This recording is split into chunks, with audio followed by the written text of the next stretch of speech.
Hey folks, welcome to a podcast about Catholic themes. This is Eric, the ambassador of common sense, and I'm here with Dan, your ambassador of nonsense. Welcome, everyone.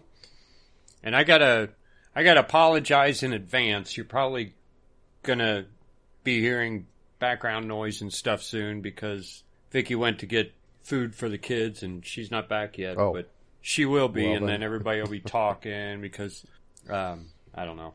There will be commotion. Just family life in the background. Yeah, and I don't have anywhere to record, so that's what it is. So, let's see. Last week was, well, this is the Wednesday after Easter. Right. And, so happy Easter, everyone. Yeah, happy Easter. On Holy Saturday, I spent the day watching, Jesus movies.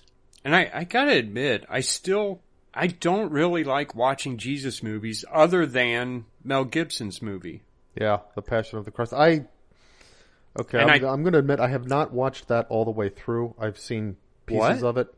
And The Passion? Here's the thing. Yeah, The Passion of the Christ.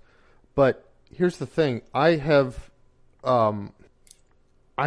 generally don't like Jesus movies. I don't like, I don't know. There's always something that I don't like about the portrayal or about the directing or something. Mm-hmm. There's somehow that every one of them gets it wrong, and in ways that makes it like, nah, I don't want to watch this. Yeah, because sometimes it's like, why couldn't you do a little research and figure out what it is we believe about this? Or, a lot of them are made by Protestants, and they don't quite get certain things. Yeah, I'd rather spend the time just reading the gospel. But I find it very surprising you have not watched The Passion all the way through. Okay, I will sit down and do that at some point. Okay. Probably next Lent. Anyway, as I'm watching The Passion, I don't know, a couple thoughts occurred to me, and I wanted to bring at least one of them up today, especially today concerning the crowd of people and how they reacted to Jesus, because there's such a stark contrast when he rides into Jerusalem and then less than a week later, people are calling for his death. And it's just weird. Yeah, he was being hailed as a king. And I don't necessarily buy some of the explanations I've heard. I mean, he's coming into Jerusalem and they're saying Hosanna in the highest. They're recognizing him as the Messiah at that point. Mm-hmm. And then suddenly there's people calling out for him to be crucified. Are these some of the same people? I think at least some of them are. I think that's kind of part of the point, is that, the crowds were turned against him, who even those, some of whom were hailing him, and even his 12 closest disciples and friends left him. Well, they left him, but people were they left him in for fear. his They didn't death. turn on him. But yeah, that's the point. I mean, the crowds it doesn't who make any weren't sense. really. I have to wonder if, the explanation is he's coming into Jerusalem and they're wanting a political figure, and he turned out not to be a political figure, and they were outraged by this, so they called for his death. And I could be because he was arrested before that. Because remember, he was arrested first, and then the high priest and the chief priests went and milled among the crowd, agitating them against him. So he had kind of entered a sort of de facto state of disgrace then. Hey, wait a minute. If he's supposed to be our Messiah who's freeing us from Roman rule, how is it that he's now in chains? Or whatever, I don't know if he was in chains or not, but he's been arrested now. He's under their control. He's not the guy that we've been seeing. That would... Okay, you could see that in a case where it's like, he's coming to Jerusalem, everybody's heard about him, and they're all saying he's coming to Jerusalem. This is kind of a climax here. And so they're all getting excited, and people who I don't know. I mean, who are these people? Are these people who are religious people, or are these people who are thinking, hey, we're finally going to get away from the Romans? But I have to think that maybe, look, he would, just before that, he would go to the desert and thousands of people would come up to hear him speak. Would follow him. Yeah. He couldn't get away from crowds. And people heard him. And I know that they didn't always understand. And I know that people kind of still were thinking in a worldly way, and he was trying to fight that. But I would think that more and more people are starting to get the fact that this isn't just a political movement. Otherwise, why did everybody keep following him? Well, I guess people follow political movements, but not only were people coming out to hear him speak, but he sent out his disciples in groups, and they had taught all over and preached the good news. Well, it wasn't the good news yet because he hadn't died, but he had sent them out preaching, and they had come back. And healing. That's healing. The thing. I mean, I think there were a lot of people who were following him because they wanted to see, they heard about, maybe some of them saw some of these miracles, some of these signs, and they wanted to see those and hear from the man who could do this kind of stuff as well. Although, that doesn't explain it entirely, because there were a lot of cases where the crowd that he was talking to, they were there to hear him speak, and then he would do something. And then the crowd was like, wow, who is this guy that even demons obey him, even the wind obeys him, even, and so forth. So it's like they were drawn to him before they even saw some of these signs. Right. Now this is throughout, throughout the Galilee gospel. And everything, but the things that he was Jerusalem, saying was amazing people, and then the things that he would do would amaze people.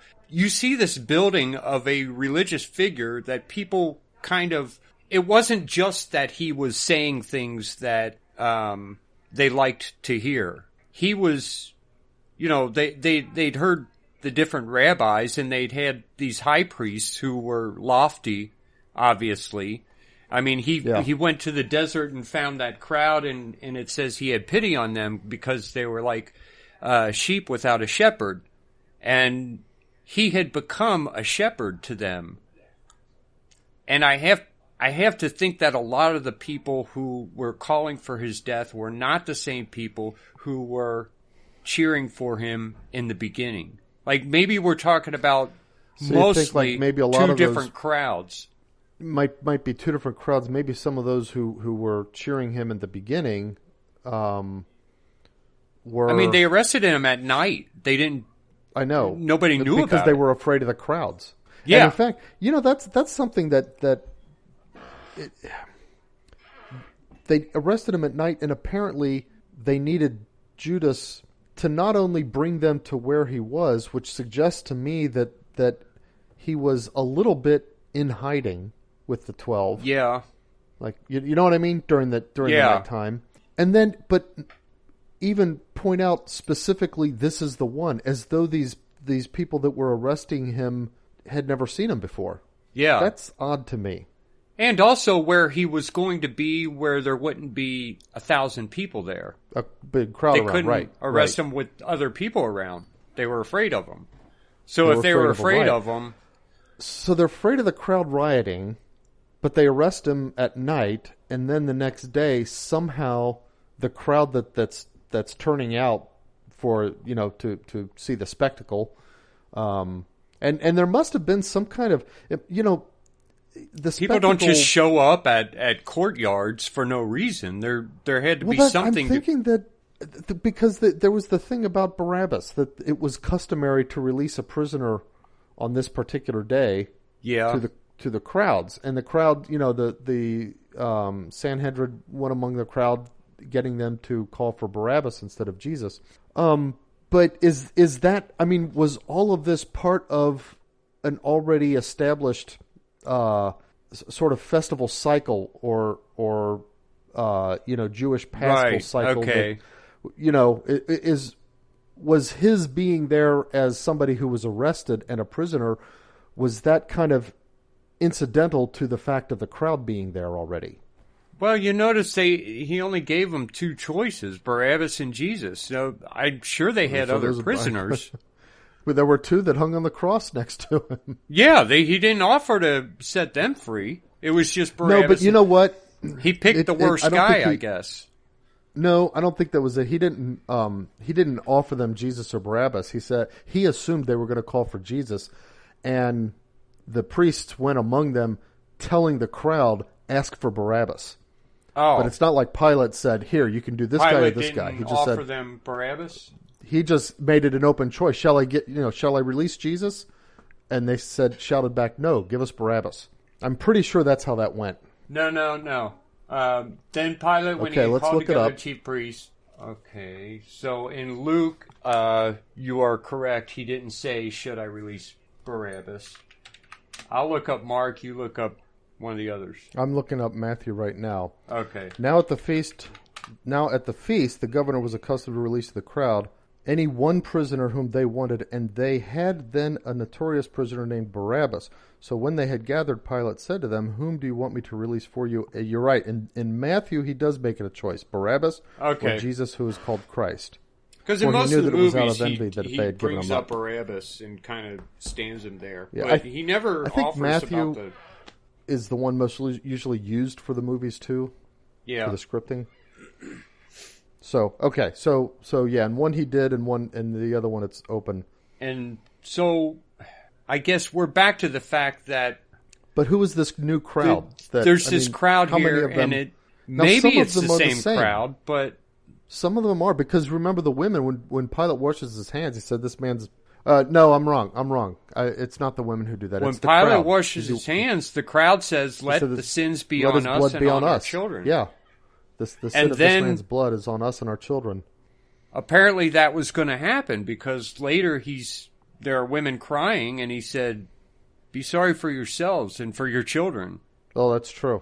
So, but...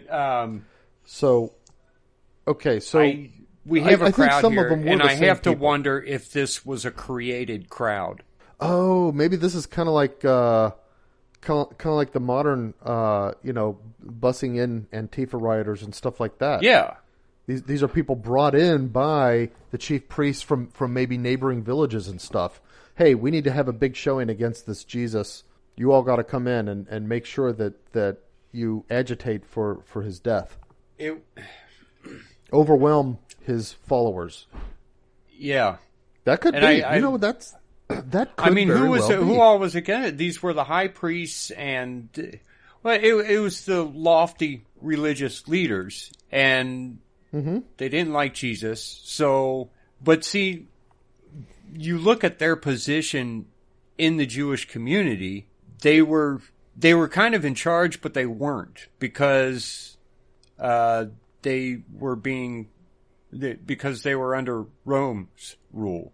So it's like, they were Herod in charge. had been appointed. So Herod is from Rome, but Herod is the Jewish king. Yeah, he's the Jewish king, but he was given that position by Rome, wasn't he? Yeah, I don't think he was appointed. I think it was permitted. He had to pay tribute to Rome in order to retain his position as the king. I don't think anyone saw him. He was in league, certainly, a leader of the Jewish people. They did see he the priests. could command stuff. I mean, like his father Herod had the holy innocents killed, so he had real power as a king, but his power rested under the emperors. Okay, so but people didn't. I mean. Well, the fact that his father had killed all those innocent children, I can't imagine him being a very popular king. That's true. I think most modern estimations conclude that both Herod and Herod's father, Herod, were clinically insane. Yeah. So there were rulers like that. And, of course, there were the Roman police who patrolled. Pilate was there specifically because Herod couldn't control things. Isn't that the case? Or that's always how it's portrayed in the movies. Yeah, his Pilate's. In fact, I think even for Pilate, being assigned to Jerusalem was kind of like Like a punishment. Like a punishment, yeah. It's not necessarily a punishment, but certainly not a place that somebody with political ambitions wanted to be. Right. But his job there was to oversee and keep the peace and make sure that all the natives stayed in line and didn't cause trouble for the emperor. So yeah, obviously the people there, the natives, the people living throughout Jerusalem and all these different cities, did not see Pilate as an authority other than that he could force them to do things. He had the power to do things. Right. But the high priests, that was their connection with God. So yeah, and they saw them, and even Jesus said, do what they do. Even though the people didn't see them as necessarily, the whole relationship between, so-called church and state was very, very different then. It's not like anything that people today can think cleanly in terms of. But but yeah, they were the authorities, and even Jesus reinforced that with the people. Do what they say. Just don't follow their example. So it's like this group of men who don't have civil authority necessarily, but they do kind of form the minds of the people. And suddenly the people are starting to realize that they're not all that great. And they're turning to Jesus instead of them. That seems to be part of what's happening. That seems part of the backdrop, certainly. And it just kind of reminds me of today's mainstream, well, not even mainstream, today's media. America was formed on the media, on our ability to communicate with a whole lot of people very quickly. Yeah, and the right to do so. I mean, the whole idea of printing flyers and distributing them, right, in order to especially flyers that might go against the government. That was something that in Europe you went to prison for stuff like that still. Right. When America was being founded, and that was a part of the freedom that people took to themselves. Hey, we can do this, and that's why the freedom of the press was among the Bill of Rights. Even from the earliest days, people trusted the press more than they trusted politicians. Yeah, and for good reason.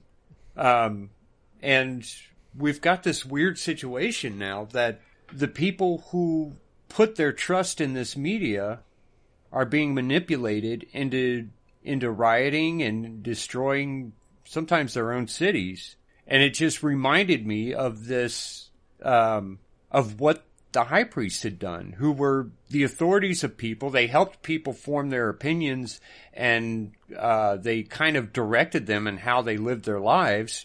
And they pushed them and manipulated them into at least threatening to riot until they could get this man killed. But it was, they were pushed into violence, and we don't know if it was the same crowd. It must have been some of the same people anyway. I mean, there's only so many people in Jerusalem. Yeah, well, and like people I said, in Jerusalem welcomed him. They could have, called people in from nearby villages, and some of the people who may have been inclined to, try to defend Jesus, then seeing the kind of overwhelming power of the crowds who have, been agitated, may have been a little bit afraid, even afraid for their lives. Even Peter himself was afraid. So I imagine pretty much anyone who wanted to be on their side and weren't necessarily with Jesus, but was following him, then they would want to shut up, because here we've got the high priest directing everybody to do violence to anyone who's associated with the man. And it's a shame that something that was happening 2,000 years ago is still happening. The same thing that's happening today. That is very weird too. I mean, it's you can continue to think on it, and more parallels come out. Yeah, I mean, I guess it's there's a certain kind of person who would be in these cities rioting and burning down buildings. I would think there's only a certain kind of person who would stand there and chant for Jesus' death. Yeah. you wouldn't catch me going to the kinds of even if they were even if they were, like even if what was being protested was a legitimate thing to protest. Right. We went to abortion protests all the time. Yeah. But there was no call to destroy things. And morally, it may be perfectly permissible to destroy something as evil as an abortion clinic, but it would be completely unthinkable and just jarring, and this isn't my crowd, and we'd be gone immediately if somebody came together in the name of being anti-abortion and said, hey, we're going to go up and down the streets and just knock out storefronts and drag people out of their cars and throw firebombs and stuff like that. I mean, it wouldn't make any sense to us. Yeah, it would be. It would be like, well, wait a minute, you're not our people. You people aren't really pro-life, are you? You're a different group of people. I think during Project Jericho, they would enter into buildings, and then put themselves. They would just lay there. It was just a sit-in. That's all it really was. And every now and then, you close the clinic for a day. Was the right. Goal. Close the clinic for a day so that they could not commit abortions. Those moms one more day to change their minds and save the lives of the babies. That's all it was. Every now and then, like if they had access to a machine that actually was used for abortion, they might destroy the machine, break it, or something like that. That happened every now and then, but. It's just we've been to protests, and the people we would protest with, it just didn't happen. There was no violence, and so these people protesting, it just seems like there's a certain kind of person who does this, and I can only imagine that there was a certain kind of people who showed up as Jesus came into the city, and maybe some of them were just, hey, this is a big thing. Let's be part of the party. Just that you kind of sort of a bloodlust. Hey, let's go do some damage kind of party. And it probably is exactly the same people today and back then. Well, I don't mean the same literal people, but the same crowd. Same kind of person. You could probably take and transport one from one situation to the other, and exactly the same people who are doing that today would be the very people that were easily riled into and agitated into doing that back then, and vice versa. And then we've got, as I'm watching this, I was kind of taken by the hatred of these people, especially the ones who were specifically in charge of torturing Jesus. And the fact that they seemed to have this hatred, and they wanted to satisfy that hatred by hurting him, and the more they hurt him, the more they weren't satisfied. Yeah, the more their hatred grew. And doesn't that remind you of people today too, though? Especially the media and the media and the leaders of the Democratic Party are like that. This weird cancel culture where before it was enough to criticize them, then we had to cancel them, then we had to go in and ruin their lives and make sure that the banks wouldn't deal with them, make sure that they canceled fundraising. You gotta stomp on them in every way, and if that didn't completely demoralize them, then you got to find more ways to stomp on them. And we see that kind of hatred throughout history. I mean, we look at I'm not comparing today's Democrats to Nazis. I'm just comparing hatred. The Nazis. Yeah. But it wasn't enough to kill these people. They made sport of it, and they had fun doing it, and they kept at it. It wasn't just, let's kill one guy. Let's just keep hurting as many as we can and killing as many as we can. And it's like this hatred that people seem to be able to be talked into it's like a fire. It gets bigger, and it's like an insatiable hunger that that leads people to do some really bad things. And Jesus, knowing this, put himself in there and said, I'm going to be the target of this hatred. Yeah. Which he was hesitant to do, and he asked, in the Garden of Gethsemane. The whole agony in the garden, right. So he saw this hatred very clearly, and he stepped in front of it, and the hatred, it seems it's just odd how crowds can be manipulated with this hatred. And I don't think we're seeing the last of it now. I think that's going to get even worse in the next couple years. Yeah, I think especially. I mean, it's kind of interesting that there was this with the development of technologies and then phones that can do text messages, and then smartphones that are basically little computers always connected, and then social media where a few people can get the word to a bunch of followers and stuff like that, whether it's Facebook or Twitter or whatever. And then that grew into phenomena that we started seeing, like things like flash mobs and stuff like that. Yeah. And it's almost as though people are being groomed to be ready to accept commands. And then it's like, okay, it won't be a flash mob of people that all get out on a square and suddenly do the same dance where it looks like they came from nowhere with no prior choreography. It's going to be a flash mob of people who go and, tear a certain guy's house down and kill his wife and throw his children down a well or whatever, whatever kinds of thing. It'll be really ugly stuff like that. But it's like people are being groomed to be ready to do that kind of stuff, and everyone else just accepting it, or each one just accepting it because that's what everybody else is doing. Yeah, and it's weird how the hatred grows out of that. Do you think about, like, the whole mask thing? Sorry about that. That's my dog, guys. Oh, okay.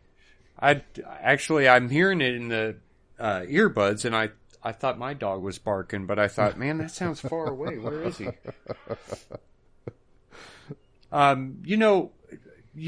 You go into places. Well, actually, it's never happened to me. Notice that it doesn't happen to large men who have kind of a confident, assuming atmosphere about them. Mm-hmm. It happens to women or to very small people. They don't wear a mask, and suddenly people unleash on them, and it's so weird because the whole idea of wearing the mask really doesn't make any sense at all. And suddenly someone who knows nothing about it, obviously, is driven to madness over somebody not wearing a mask, not being like the other people. Why aren't you doing what the rest of us are doing? You didn't conform, therefore you have to be destroyed. And it will get ugly. You didn't conform in helping us torture this guy, therefore you have to now be tortured. It'll become that kind of thing. Yeah, it will.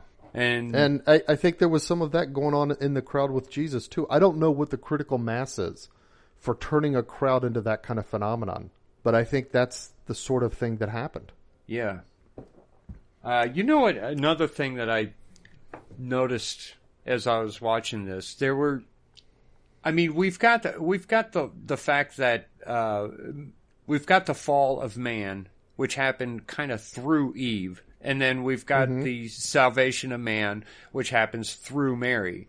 But as Jesus is going throughout his passion, remembering that he left all the real work to the men. You guys are the ones who are going to go out and preach. You're going to be the ones saying Mass. And you're going to spread the kingdom. And you're new priests. You're the, the high priest. This is the priesthood.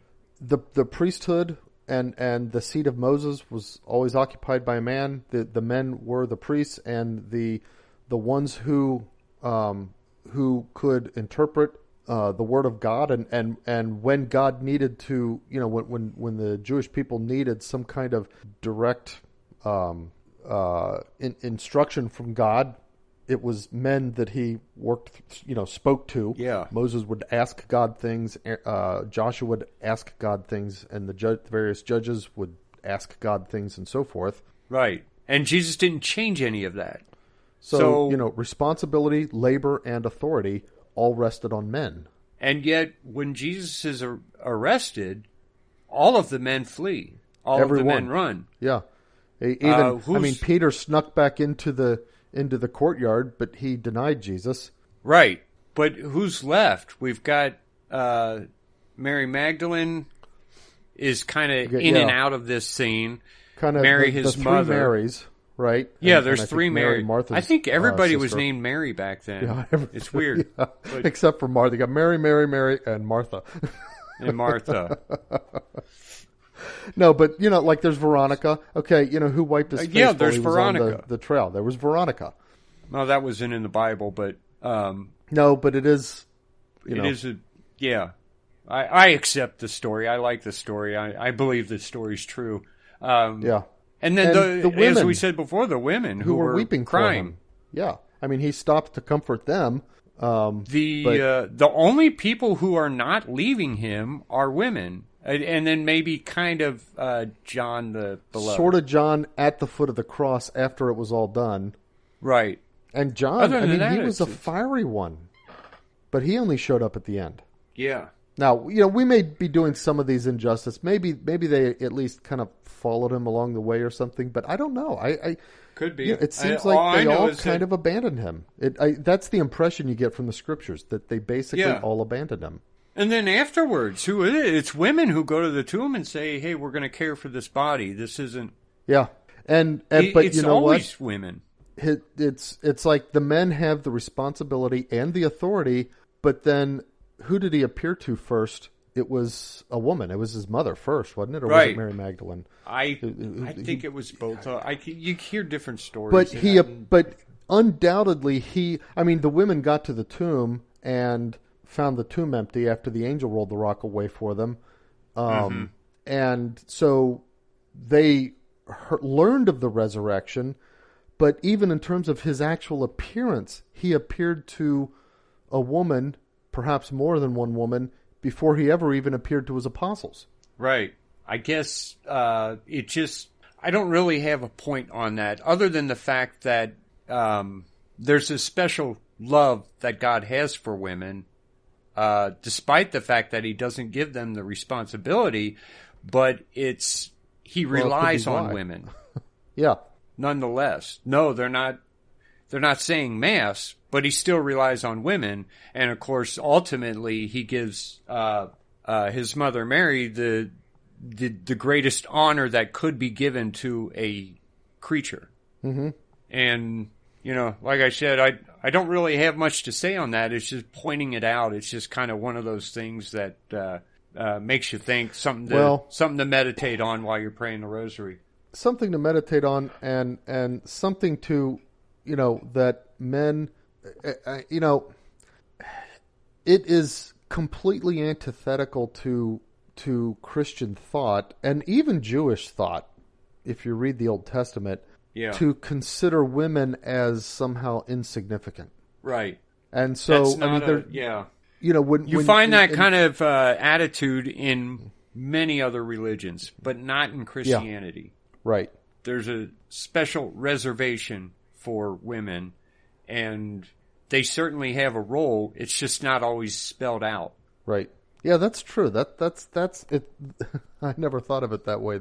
It's not as clear cut as men, but in some ways it's a little bit deeper than you see what's just spelled out for men. Right. And of course that happens again throughout history when we've got nuns who are willing to do things and go to places that men are not willing to go to. Right. I think there was. Did you ever look at the story of what's his name, Father Damien? I have not specifically read that. Didn't you write you wrote a book about him, though, right? The priest no, not him. Father, I think his name is Father Damien in Molokai. Yeah. In Hawaii at the leper colony.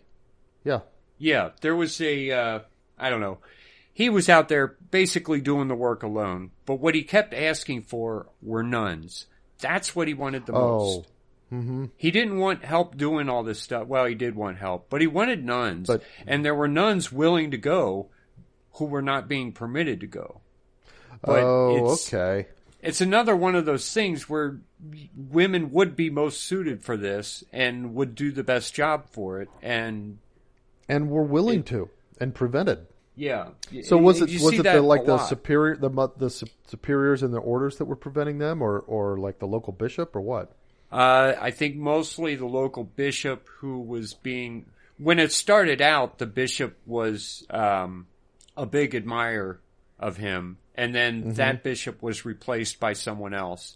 And the guy who replaced him was kind of jealous of his success and jealous of all the press he was getting, and wouldn't let him really grow the mission. It's a neat. There's a movie out there. I know, and the movie is in moratorium.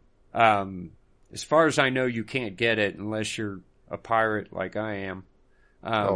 Then you can get the movie, and it's a good movie. And then there's also a documentary, and it's narrated by Robin Williams. Oh, no kidding. Yeah, and it's a good one. He did a good job. So is there a cause for Father Damien? This is aside from our topic today, but... I thought he was already... I better make sure that's his name. I thought it was, because I've heard of him. It popped up, Father Damien Molokai, so... Yeah. Saint Damien of Molokai. Oh, it is? Okay, so he is... Okay, we just call him Father Damien. Okay. Right. So, yeah, and he was... When you read descriptions about him, he kind of reminds you of our dad. He was... They said he had thousands of projects that he just kept adding to. And he would never finish one project. He would start on one and then get distracted and start doing something else. And then he was building all kinds of things, putting things together, trying to make sense of it all. But he was a nonstop mover. Yeah. And he was kind of a slob. And all the work he did was kind of, everything looked like it was half put together. Oh, okay. But he just kind of lived that way. And, of course, he was taking care of an entire island of lepers by himself. Yeah, that's what else? It's a really interesting story. If somebody could at least find the documentary. See if I can find the documentary. And I think that's available on Netflix and all the normal channels. Anyway, those were my thoughts as I was watching The Passion of Christ, and I thought we'd bring them up by the podcast. You know what else occurred to me? I think the reason I don't like Jesus movies is because even if you have a really good actor, and obviously it bugs me when they get things wrong, but aside from that, I don't find them entertaining. But I did find The Passion entertaining. You know, and I think it's because of the fake accent they use. Oh, is it? That's weird. You notice all of them have like a semi-British accent. Oh, okay. Even though Jesus they're speaking didn't have Aramaic? a British accent. Yeah, it's like that's not how Aramaic they talk. With a British accent. So we've got actors faking an accent. I didn't pick up on that in a language they don't even know. British. Yeah. It's only half British. It's kind of. It's not like if they filmed it in England just enough to make it feel real, maybe. Yeah, but so it's like why not just use a regular American accent and have the actors talking to each other the way normal American actors would. Mm-hmm. Anyway, but see, in The Passion, he didn't use English, so you didn't really think about that. They're using a different language, and you're just reading along. And so I think it made the movie a lot better. You know, that could be. You get the benefits of a movie visual acting, interacting portrayal without the letdown of, that comes with hearing them actually speak the words in ways that doesn't sound Jesus-like, or whatever. Yeah. Well, you don't know because it's a completely different language. You got to go in the text of the words at the bottom of the screen if you choose to watch it with subtitles. Right. That's what I'm thinking about, and I will bring that up again sometime in the next couple months. Okay. Yeah. Anyway, that's all I have on today's subject. Well, I think that's enough. But okay. Yeah, we've touched on a few things. We've got some news, but not a whole lot. But I don't know. First of all, we've got Putin doing some things in the Ukraine. He's accusing the Ukraine of provoking Russia, and and by the way, let's be friendly to Ukrainians, and I'll just point out it's actually Ukraine, not the Ukraine. Huh? The name of the country is Ukraine. Ukraine. You don't say the Ukraine. The Ukraine. Oh, yeah. It would be like saying the Canada. We don't say the Canada. Okay. We say Canada. I don't know why I was saying that. Because everybody does. Because I was going to say the Ukrainians. Oh, okay. Could be. But lots and lots of people do that. Oh, okay. That's why it's a thing with me. Okay. Well, Ukraine is being blamed for all kinds. I think pretty soon Russia's going to make a move against Ukraine. Is he making an excuse to invade them? Is that? I mean, yeah. I think that's what he's building up to. Yeah. But he needs you know that he's going to be in some kind of a power grab mode, because now that Biden's in office in the United States, China is going to have kind of, a free pass to do whatever they want. Which brings us to other news. The Philippines are saying that, and this is listed as the Philippines. I don't know how else to say that. What country is the Philippines? It's a collection of islands, but the Philippines, the same way as the UK or whatever. But China's kind of crowding them in the Bahamas in their waters, and really? They're complaining about it. And China is saying, "Well, no, those boats were there because there were some dangerous waters or something, and they were just kind of hiding out for a while from the rough seas." Oh, but this kind of thing is going on in the Philippines. Apparently, it's going on in Taiwan over their airspace. China's getting brave, and China is becoming bold, which I predicted that it would. And Trump predicted that it would. And it's really sad to see this, because all we can pray is that we have a real leader in our country before we actually have to go head-to-head with China. Too late. Yeah, I know. Or that we have someone willing to go head-to-head with China, because if it were Biden, you just let him come in. Mm-hmm. That's right. I mean, that's right. That's what half of Europe did with Hitler. They just let him come in and take over without firing in a single shot. Yeah, we can't. So you've got the wusses in the European Union, and you've got Biden here. It's a perfect world for China to just do whatever they want to do, militarily and otherwise. And what stinks about it is no country would ever even think about actually attacking America, because every household has a gun. And the Democrats want to get rid of that too. Yeah, I mean they're kind of doing China's work for them. It's like, okay, let's wait for them to clean themselves up, then we can go in. And nobody's going to fight us. This is a disaster building. Yeah, I don't know how it's going to play out, but I can tell you it's a disaster building up here between Iran, China, and Russia. Iran's, they're in cahoots with China now, or at least they're talking to China. The Iranians. And it seems like a dangerous thing. It is, but China's using the Iranians. I mean, let's be clear who the tail and who the dog is here. Right. Well, let's see. There's another. They're calling it a mass shooting in Orange. Wait a minute.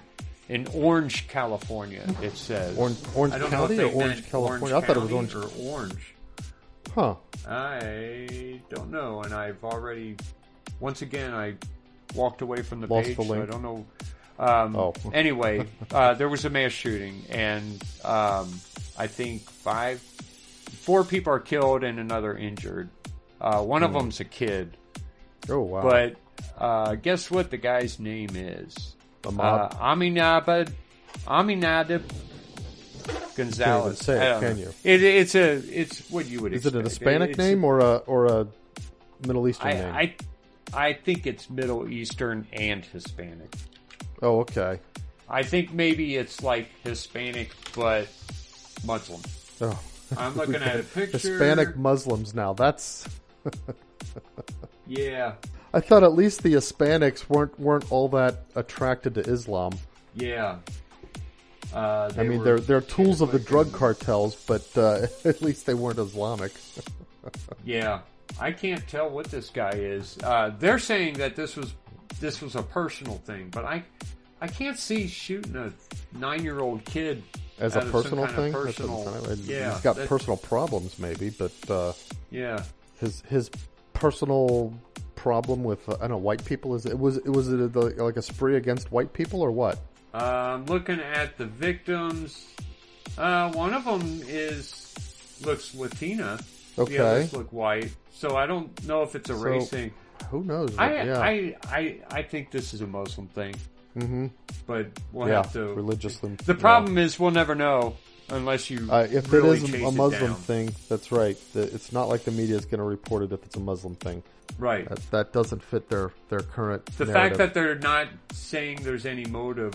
Okay, I'm looking at a picture of him as he's marching through the thing, and he's all loaded up with guns and stuff. Mm-hmm. This is a guy who planned on shooting a bunch of people, and yeah. They are saying, maybe they're saying it was personal to drive away from the fact that he was just trying to kill people. Oh, and yeah. What do you say? These things are happening suddenly. They weren't happening, and now they're happening again. You don't necessarily blame the person in charge, but when Trump was in charge, this kind of crap wasn't happening, and now it is. So, okay. So, Arkansas has outlawed child abuse by banning transitional care for transgender minors. So a young boy in Arkansas who for some reason or other thinks that he should be a girl will not get the hormones to make his body think that he's a girl. He has to stay a boy if he's in Arkansas, or until he's 18, then he can do it. But this is a no-brainer to most people. I mean, you've got kids who are confused, and it's like if a kid said, I don't think I'm really a boy, I think I'm a dog, and you said, okay, let's get an operation to make you a dog. That's about how much sense this makes. But because a kid can't be a dog and a boy can't be a girl, I don't care how many operations, it's still a boy and not a girl. Okay, so yeah, the thing about that trans thing, hold on, I'm adjusting my headset microphone. I never thought of this before in connection with that, but there was they made a couple of I don't know, 2 or 3 maybe like regular actor Scooby-Doo movies. And I remember one of them was on. I've never actually watched one, but I was like milling around in the house doing chores or something while one of them was on. Some of the kids were watching it or something. And there's like some part, I think, where like the minds of the characters get interchanged, and like Fred gets into Daphne's body kind of thing. And he's like, he said, "Oh, I can look at myself naked now," and and of course, it was just like a joke thing, and like later in the movie, they're like still swapped, and she like she as himself, like she was in his body, but yelled over at him like quit touching me, cause like presumably, stuff like that. And it's like, okay, it's like right on the edge of appropriateness, for the what you would think is the target audience for Scooby-Doo. But the thing is, with this whole silly, stupid, wacky transgender stuff, the joke doesn't even work anymore. Yeah, I know. But the thing is, the joke is true to life. Exactly. I mean, that's my point. If you're suddenly put in a woman's body, the first thing a man you're going to do, I mean, would think, hey, I'm going to go look at this. This is great, you know? And that's exactly the point. The joke works because that's real, and the fact that the joke would no longer work in this transgender world that people want to try to build just shows how unreal the whole transgenderism is. Yeah, it's insane. So, anyway. Well, good for Arkansas. Yep, good for Arkansas. Okay. I've got a few things, none of them earth-shattering. Let's see. Superman, a copy, there's only a few left in the world, of the premier Superman comic book just sold in a private sale for $3.25 million. $3 million for just a comic book. A comic book. Huh. Let's see.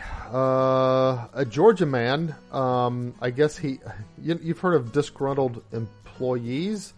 I guess he had a disgruntled employer, and the employer hadn't given him his final check, so he went and filed a complaint with the Department of Labor in Georgia.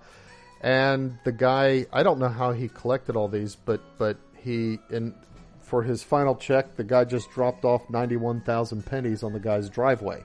91,000 pennies, which would be about $900. 91 bucks? No, about $900. $910. Yeah. So anyway, I guess his story got out. He was distraught. He didn't go and try to file a lawsuit about it or anything. He was just, and the pennies all had this like weird oily stuff on them. He said, but yeah. He was he worked at an auto body shop, so he was trying to he spent a couple hours every night trying to clean them up and get them ready to be able to deposit them and stuff like that. Well, the Coinstar, those machines you see at Kroger where you can dump your coins in, then they always charge you, and I think it's unreasonable because you can give your coins to a bank for free.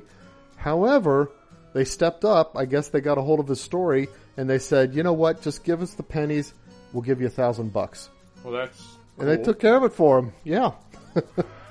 Do you speaking of strange film on pennies, do you okay, you were so dumb when you were in college. Okay, you know what? I know where you're going. I know the story. It was a disaster. It was not just that. You had this giant bucket full of quarters and dimes and nickels. I know. And you had... And they kept disappearing. 6 brothers and sisters, and you would leave them there right on your dresser. What did you think was going to happen while you're in college? I mean... You know what? Hey, I tended let's go to to the trust store. people. I know where I can get some money. Well, So what he does, folks, is he puts yellow food coloring all over him. No, blue. It was blue. Blue. Okay. Yes. So he's thinking people are going to get into his coins and get blue hands, and that I don't know what he thought that would accomplish. Then I can say, did you I tell know you Mom got and into my Dad? coins now. No, I didn't tell Mom and Dad. Why? Okay, but you only came they might get by. into them? Well, no, it's just that you were only there, like, you were gone for months at a time. Yeah. How are you going to know if I have blue hands? Well, maybe it was the dissuasion thing. Like, okay, they'll do it once, they'll get blue hands, they won't like that, silly. And they won't do that again. Well, no, that didn't happen. We just all lived with blue hands for a little while. What I didn't realize was... I didn't think this through because food coloring does not stain the coins. It just runs off of them. Yeah. And so it collected at the bottom mostly, except where it caught in the various ridges of the coins. And then I forgot about the food coloring. And what did I do? I just grabbed the cup on my way out to a poker night. So all the guys playing poker had blue hands, and I'm like, Danny, what is with this blue? Who's got blue coins? This was a die pack, like from a bank robbery or something. Well, that's where I got the idea. Every one of your brothers and sisters had blue hands until a week before you came home from college, and then we stopped getting into them. And your buddies never asked you, hey, why are your hands blue? We all knew. Oh, you told your buddies about Nobody it. cared. Hey, Jimmy, I know my hands are We blue. have blue because coin. my brother Yeah. colored his coins. Oh. All right. So anyway, let's see. In Virginia, a high school student was napping in a school bus when suddenly a deer crashed through the windshield of the bus and landed on the student. Wow. 15-year-old Brendan Martin of Powhatan High School. I don't know if I'm pronouncing that right. Not injured, but he was a little bit shocked. I would be too. A I deer? was trying to sleep. I woke up to something on my back. The bus driver pulled over and opened the door, and the deer bounded out and left, apparently uninjured as well, but somehow jumped through the windshield. That could have been That is so weird. extremely dangerous. Tragic. Catastrophic. Yeah. I've got a story about, let's see, this is Uncle Is Dave. this the I cemetery was not story? in the Oh, car. okay. Yeah. All right. What? This isn't... Okay, never mind. I thought Okay, you were going to tell yeah, the I was in the cemetery car. story about deer jumping. I was in the car, or I was not in the car, but Pee-wee and one of the other kids, I can't remember which one, told me about it. There's a buck in the road, and it's got a pretty big rack. And Uncle Dave stops the truck, and the buck's just standing there looking at him. And, he's just waiting for him to go, but the buck isn't going. So all of a sudden the buck starts shaking his head. And then he starts stomping his hoof on the ground. And Is that like getting ready to fight kind of behavior? yeah. And It's like getting ready to charge. Uncle Dave's like, he's got kids in the car. He's like, everybody get down. And Pee-wee, of course, didn't get down. He's just looking. And he put I think he had that old green truck. He put the truck into gear and then, popped the clutch and started taking off. He kind of swerved over to the side of the road just as the buck was making a charge. And the buck hit the car behind him. Oh, wow. He went into the windshield. I don't think he went through the windshield. He just broke it and kind of bounced off it and then ran away. But, Man, something about Uncle Dave's truck angered him. yeah. Or maybe Uncle Dave. I don't know. Something about Uncle Dave peering through that windshield. This is a weird group of characters. That's But right. I remember that old truck. That truck was... Me too. I loved that truck. I remember Uncle Dave trying to, I don't know, roll cigarettes or something while he was driving it and driving into the ditch on the side of the road. What? When did Oh, that we happen? were out up. It was one of the hunting trips up at the farm, and we were going somewhere in the truck. And okay. he's like doing something. I think he was rolling a cigarette. I think he was rolling his own cigarettes then, but he was doing something, not paying attention to the road at all. Yeah. And I'm not worried about it. I'm thinking, oh, he knows what he's doing. He's done this before, sure. And the truck's drifting and drifting, and then it's like in the ditch. And this was, this wasn't just a shoulder; it was a ditch. And suddenly he wakes up. Oh my! And pulls back onto the road. After he like, got maybe rid of I that should have truck. said something like, "Hey, you want me to grab the steering wheel for you while you do that?" Uncle Dave. Yeah. After he got rid of that truck, he got this mail Jeep. Oh, really?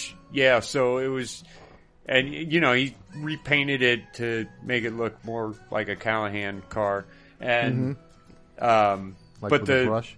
the steering wheel was on the wrong side. Yeah, because it's a mail truck. Yeah. So, but me and Pee-wee would go out in this mail truck.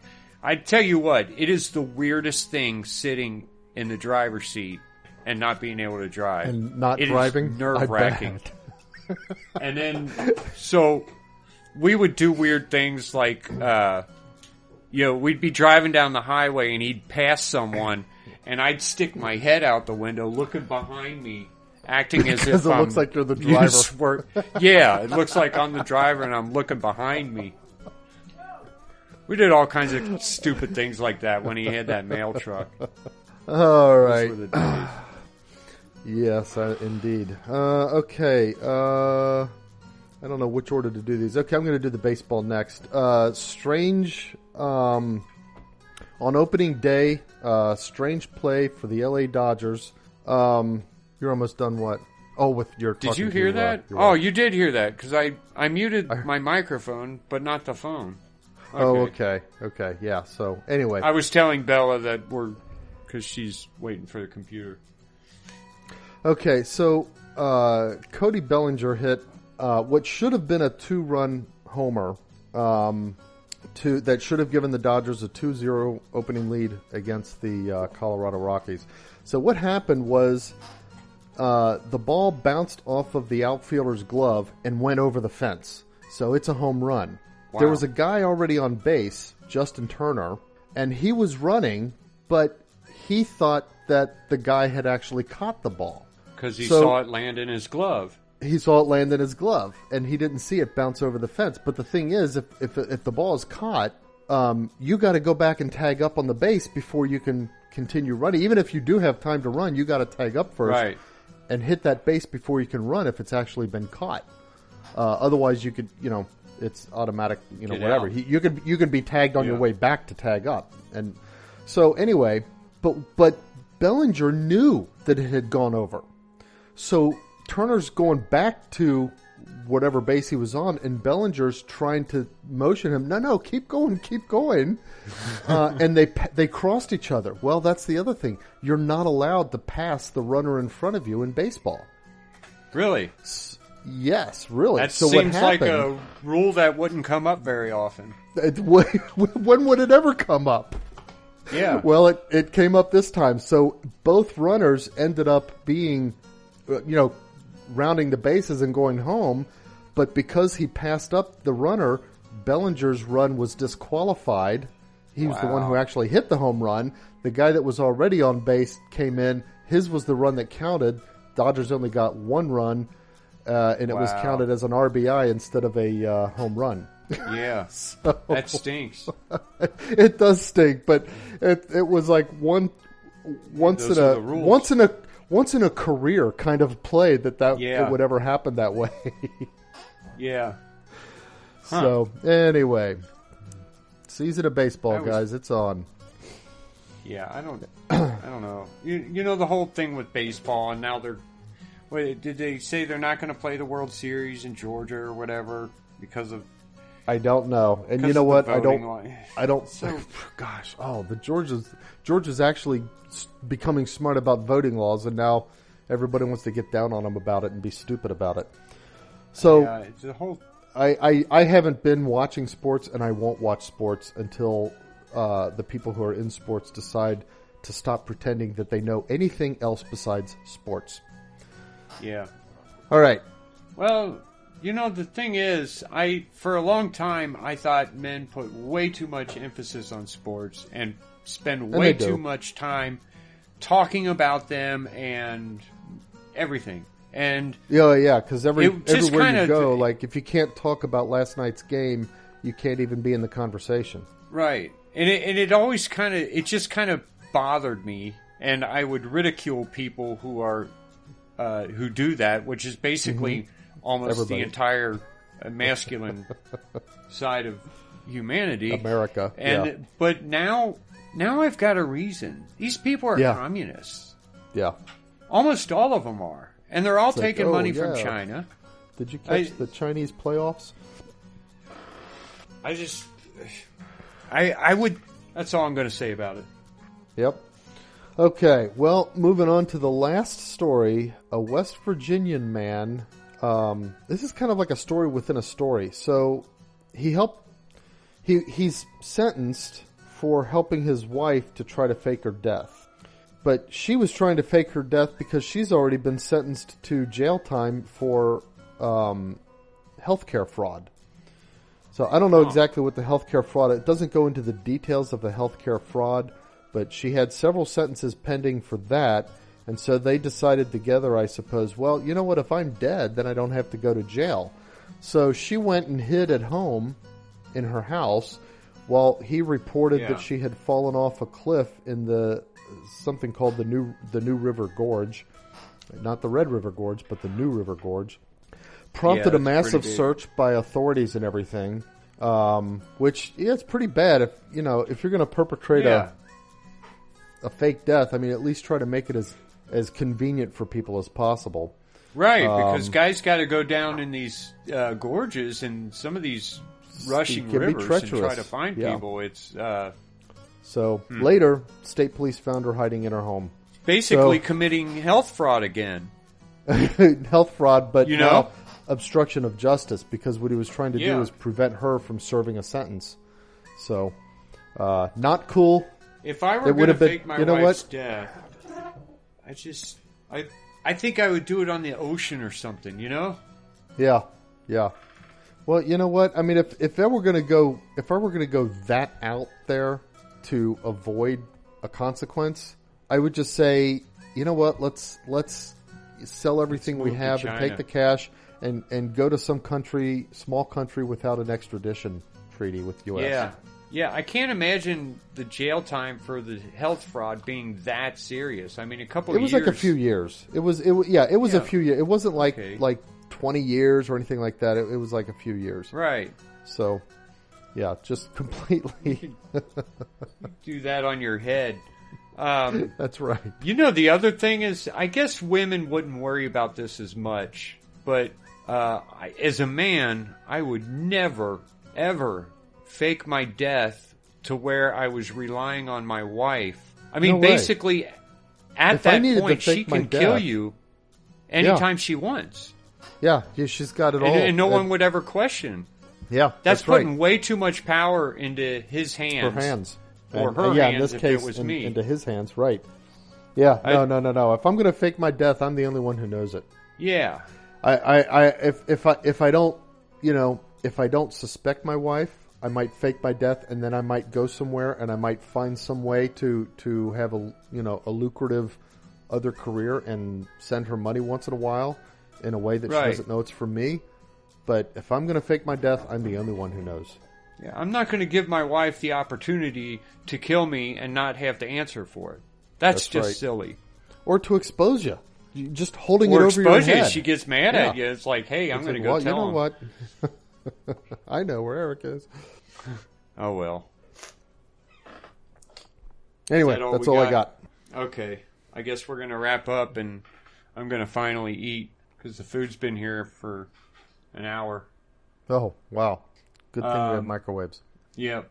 Well, folks, think about what we said, and we'll see you next week. And as always, Circle them beads. keep praying, and we need the prayers, and let's not let ourselves be manipulated by high priests or That's right.